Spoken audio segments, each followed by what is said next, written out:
Мы, группа уроженцев Рашкалинского района Горно-Бадахшанской автономной области, обращаемся ко всем заинтересованным сторонам с просьбой прояснить судьбу нашего друга, брата, молодежного активиста Амредина Аловачоева. Амредин Аловачоев пропал при неизвестных обстоятельствах 11 января этого года. С момента его исчезновения прошло уже больше 2 недель, но никакой информации о нем до сих пор нет. За это время все попытки связаться с ним, найти его местонахождение, оказались безрезультатными. Семья Амредина Аловачоева официально обратилась в российскую полицию за помощью в его поиске. По разным данным, он был задержан российскими органами правопорядка в Белгороде и якобы отправлен в Таджикистан. Также из неофициальных источников стало известно, что против Амредина Аловачоева возбуждено уголовное дело по нескольким статьям.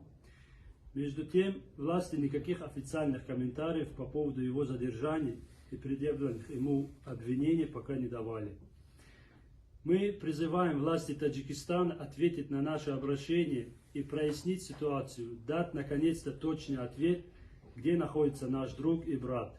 Семья, близкие, друзья Амредина обеспокоены его судьбой.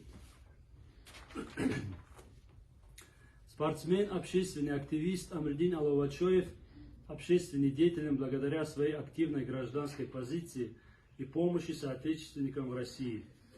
Он не политик, никаких политических амбиций у него не было. Амредин не был оппозиционером и никогда не вступал с критикой таджикских властей.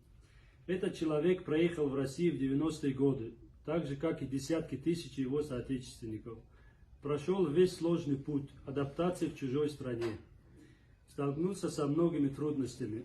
Хорошо знал проблемы таджикских мигрантов, работающих в России. Потому всегда старался словом и делом помочь землякам. Благодаря своей гражданской позиции он приобрел известность и завоевал заслуженный авторитет. Для нас Амредин Аловачоев сосед, брат и друг. Последние несколько лет, когда число наших соотечественников сильно возросло, в России стали создаваться общины соотечественников, которые решали самые актуальные и важные вопросы многочисленной таджикской диаспоры. Амредин был активным участником этих собраний, выступал с призывом к молодежи получать образование, придерживаться закона, жить в мире и согласии с другими национальностями.